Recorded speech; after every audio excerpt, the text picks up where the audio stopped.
Aksi maling nganggo rukoh ireng karo topeng kanggo nutupi raine kerekam kamera CCTV bobol toko sembako nok nggone Kabupaten Jombang. Pelaku kasil mlebu nok jero toko liwat lawang guri nganggo cara nyongkel lawang nganggo linggis. Pelaku kasil nggawa mlayu rokok ambek dhuwit.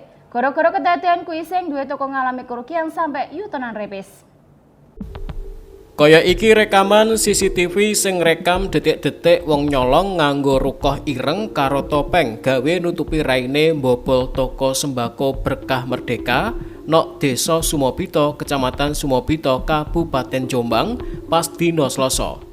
Nek jero rekaman kuwi ketok wong lanang mlebu nek jero toko gone Muhammad Fauzi Ridwan lewat lawang guri.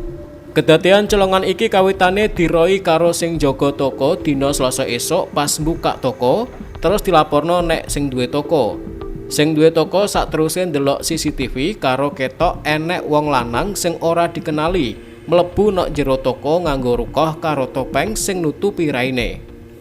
AKP Bagus Tejo Purnomo pas dina Kemis awan ngomong pelaku sing lakoni dhewean iki kasil mlebu lewat lawang guri nganggo cara nyongkel lawang nganggo linggis. Pelaku njupuk separo rokok sing enek nok etalase ngarep karo dhuwit nok jero laci meja kasir. Sampai sing duwe toko ngalami kerugian 3.900.000 repis. Kasus iki saiki ditangani karo unit reskrim Polsek Sumobito.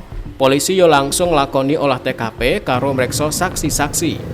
Sauntara kuwi polisi yo ngamakno barang bukti rupa kasil rekaman CCTV karo siji rantai ambek gembok kunci. Saiful Mualimin, JTV.